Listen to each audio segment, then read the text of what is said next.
many of them would fall into tears. Many of them would actually come to Muhammad, peace be upon him, in opposition to him and trying to tell him to stop this message. And then Muhammad, peace be upon him, would recite some passages from the Quran, and they would go back crying. And many of them would come to Islam. In fact, there is a story of the enemies of Islam, the big enemies like Abu Sufyan, Abu Jahl, all these big guys who were against this mission. What they would do was that they would, in the middle of the night, come close to the house of Muhammad, peace be upon him, because in the night, Muhammad, peace be upon him, would be reciting these verses in his prayer. He would be reciting the Holy Quran in his prayer. So he was deep into prayer, and he would recite these amazing verses.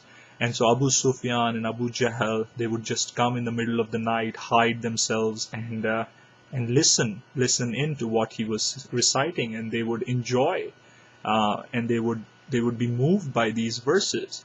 And then in the morning they would leave, once again hideously, in a very moved fashion, or in a changed fashion. When they would go back, they would be amazed at what they had heard, and then they would actually bump into each other in the morning when trying to run away or trying to escape from this scene. And they would ask each other, "What are you doing here?" And they'd say, "What are you doing here?" And then they would make a promise that they would not return from the next night to listen to the Holy Quran. And then the next night the same thing would happen. They would come again, and they would enjoy the recitation of the Quran and bump into each other the next morning and make a new resolution not to return. But this kept on happening, which tells you how amazing the revelation was. And these were the biggest enemies of Islam. They never accepted Islam. They actually fought battles later on to finish off Islam. But in their hearts, they knew that this was the truth. In their hearts, they were convinced that this revelation was not a man-made thing. This was not possible for a human being like Muhammad or any other human being, especially Muhammad, peace be upon him, because he was an illiterate. They had never heard any poetry from him in all these 40 years. And now suddenly he comes out with these mesmerizing, these magical verses. So this was the power of the Quran, which was moving the Arabian, shaking the Arabian society as a whole. So when the leaders, the early leaders, they saw that Muhammad, peace be upon him, was not going to budge, and he was attracting a lot of attention, and these groups were now coming to him. Some influential people started joining in with him, like Hamza, one of the uncles of Muhammad, peace be upon him. Hamza, he was a very strong warrior. When he converted to Islam, that really raised a lot of eyebrows in Mecca, and they were concerned that things were going against them. And then another personality, Omar, who was another influential, strong person in Mecca, he became a Muslim. And so slowly, gradually, Islam was shaking them. Islam was growing. It was getting stronger. So the Arab leadership, the Meccan leadership, led by Abu Sufyan and Abu Lahab and Abu Jahl, all these leaders of Mecca, they said we need to do something about it. So they came up with a number of strategies in order to stop this mission of Islam. One of the ways, or one of the first things they said, was that they went to Abu Talib. Abu Talib, the uncle of Muhammad, peace be upon him, the one who had nurtured him, the one who had taken care of him really all his life. But he had not accepted Islam because, even though he knew that Muhammad was truthful, but he wanted to stay with his tribal religion. Because this was the thing which was really stopping the elders from joining. The youngsters didn't care too much about the tribal lineage and the tribal background and their own tribal values and religion. But the elders, the leaders of the tribe, they did not want to leave their tribal legacy. And so Abu Talib, even though he loved Muhammad, peace be upon him, and he actually supported him in his mission, and he protected him from harm's way, but he did not accept Islam. So all these leaders, they went to Abu Talib, and they said, we have a proposal for Muhammad. If he agrees to stop this mission, meaning if he agrees to stop preaching the message of one God in Mecca, in return, we will make him the greatest leader in Arabia. We can give him a position of power that nobody has, so he can enjoy all the power he wants in Mecca, in Arabia. We are also willing to give him, if he desires wealth, gold and silver, we can arrange for him any amount of gold and silver. He could be the richest man in Arabia.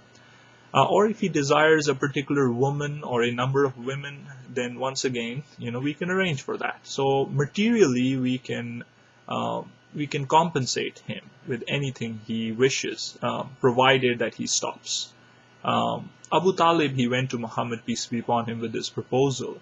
And Muhammad, peace be upon him, he told Abu Talib that if they were to put the sun in my right hand and the moon in my left, I would not stop even for that. Meaning, if they were to do something impossible for me materially, they would give me the greatest things which nobody, had, even then, he would not stop this mission. This was something which he had to do because this was from Allah, and he was not really seeking material gains from his prophethood. That was never the point, or he wasn't seeking women, or he wasn't seeking wealth or power. These were not his goals, He was not doing this for these things. He was doing this because he believed in this to be the truth, and he was a prophet, and he was receiving revelation. And so, really these material gains were of no value to him. So this plan, it failed. Then they came up with another plan. And this is just to tell you, how much politics and how much effort was made to stop Muhammad, peace be upon him, in the early years.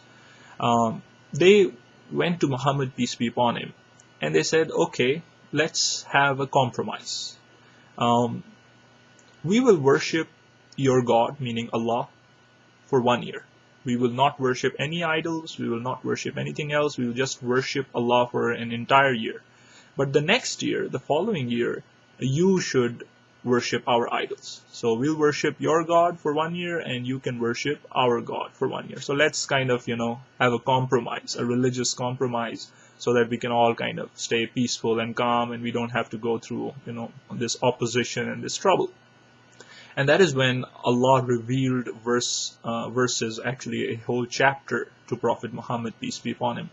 And this chapter, Allah, he told Muhammad, peace be upon him, that tell those disbelievers who have come up with this proposal, tell them that,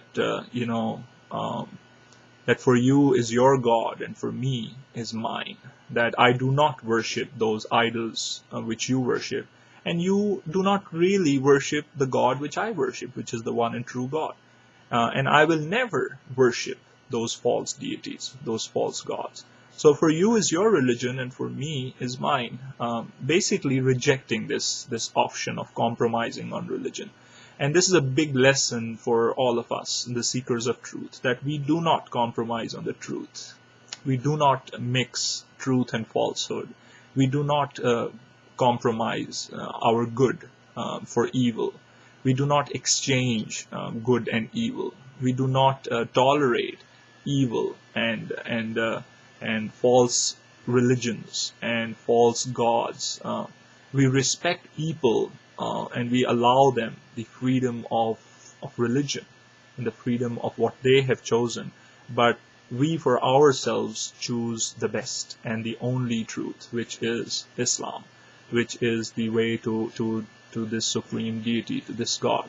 So basically in this chapter, God made it clear that Islam is not going to, compromise itself for other religions and for other philosophies, that it was the only truth, and, it is going to stay, and you can choose whatever you want for yourself, but the reality is that the truth is only one, and that is that there is only one God, and Muhammad is the messenger of God. So this was another strategy which failed.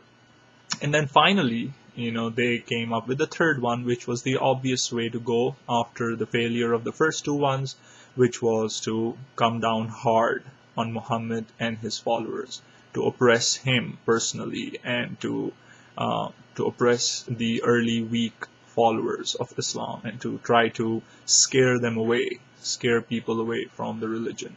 And these are the tactics which disbelievers and enemies of Islam have used since those early days up to this day, where they try political pressure, where they try strategies such as compromise, and when all of these don't work, they turn towards war and oppression and trying to annihilate, trying to devastate the Muslims, trying to um, put fear in the hearts of people against Islam through false propaganda, through media, through all of these tools which are available to Satan in order to propagate his false ideas and false religion.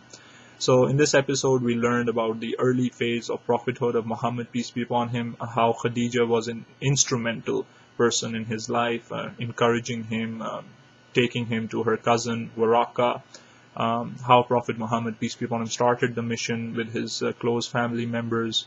Many of them rejected it. The weak and the oppressed sections of the society responded to the call of one God. And how the Quraysh leadership, they tried different strategies in the early parts of Islam to start or to stop the mission of Islam and to stop Muhammad, peace be upon him.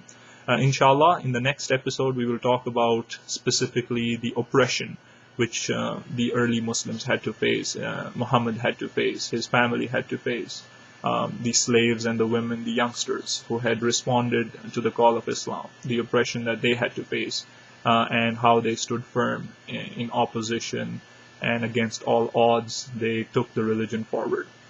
With that, we will stop, and I'll see you next time with another episode of Islam Unplugged.